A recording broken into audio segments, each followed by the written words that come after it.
let's take a closer look at the injection port for the gas chromatograph. Okay?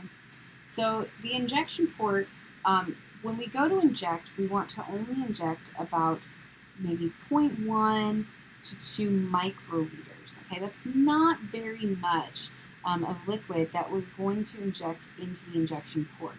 Now, why so little? So 1 microliter of liquid gives you about zero point 0.5 milliliters of gas. Okay, so we can use kind of density and the ideal gas law to get that conversion. But what that ultimately means is what we're putting into there is a sufficient amount of gas for the size of our column. It's quite a bit of gas, in fact. So as we have injected our liquid and then heated rapidly, what we get from this is quite a bit of gas that's then mixed with the carrier gas. So that carrier gas serves as what we would consider the mobile phase in this case. But remember that GC doesn't actually use the polarity of the mobile phase to improve the separation. It's primarily based on interaction with the stationary phase or affinity for the stationary phase, as well as primarily the boiling point of the compound. So as we mix this with the carrier gas, we evaporate it and then mix with the carrier gas, now it's going to go into the column. But in this process of injection, there's a couple of things that we can do. The first aspect of this, and one of the primary ways we do injections, is what we call a split injection. Now, in a split injection system, we actually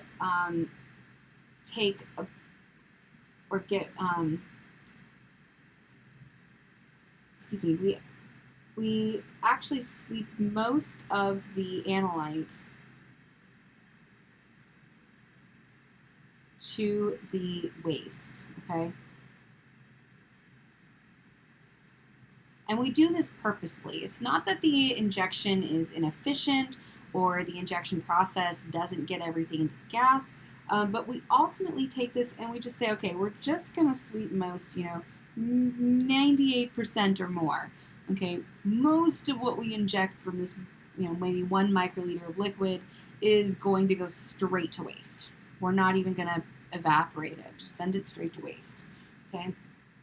So we send most of this to waste, and then we're going to send the remainder to the column.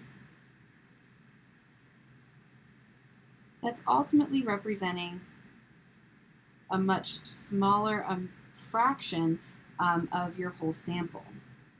Now, the fraction that gets sent to the column, we call this the split ratio.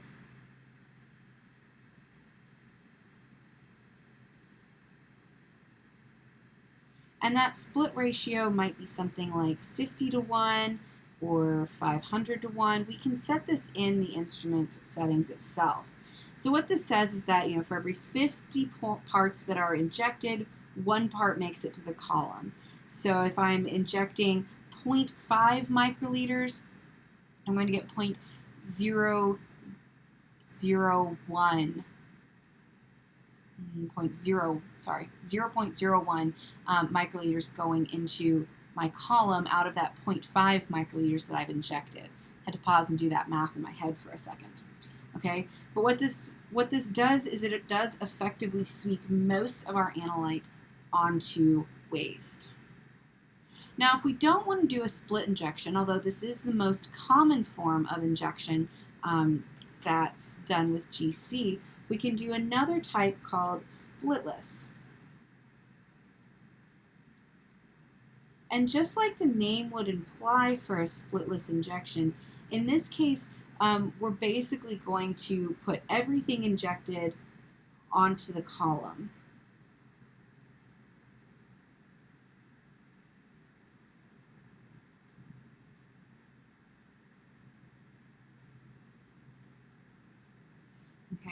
Okay, so But a problem here is that we still have an awful lot of volume, right?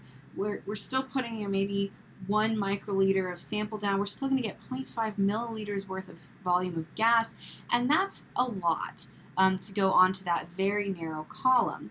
So in this case, we might use something called solvent trapping. And what solvent trapping does is you set your initial temperature for the injection oven to a boiling point below the solvent, okay?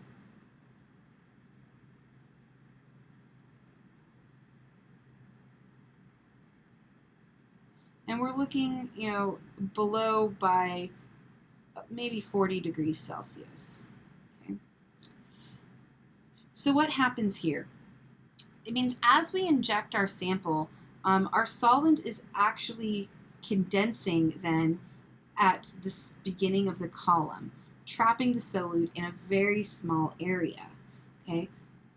Then what we do is we start to raise the temperature, and we're going to slowly be volatilizing our components, okay? So what this does is instead of going straight from 1 microliter to 0.5 milliliters at one time, we get our 0.1 microliter all there at the initial, and then we're slowly increasing the rate to, over time, slowly get 0.5 milliliters of gas, which would otherwise overwhelm our column if it was all injected at one time.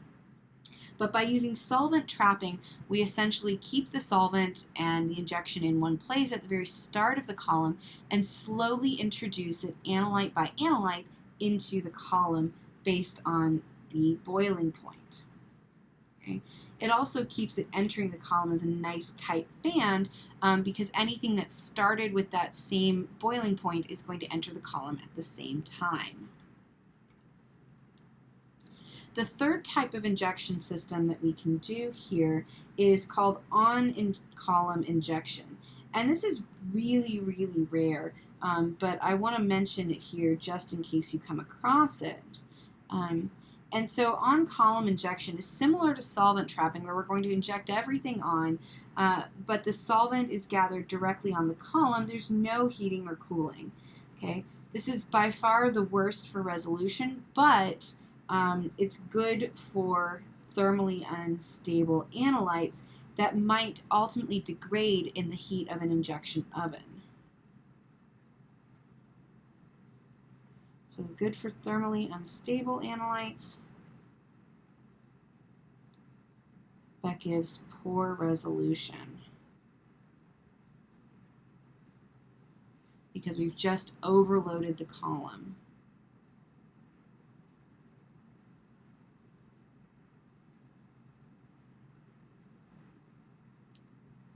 All right, so those are our 3 main injection types. Split injection is by far the most common, but this is going to limit how much of your sample is actually making it onto the column. So if you have analytes that are in really low concentration, you might have a hard time seeing them using split injection. For splitless injection, we'll want to primarily use solvent trapping with that injection. So in this case, we're putting everything onto the column, but we're going to limit how much of that goes onto the column at any given time by controlling the temperature at the start of the column. And finally, on-column injection is very rare, but it's good for thermally unstable analytes that may otherwise degrade during split or splitless injection with those temperature changes. So those are our injection types, and we'll move on in the next video to detectors.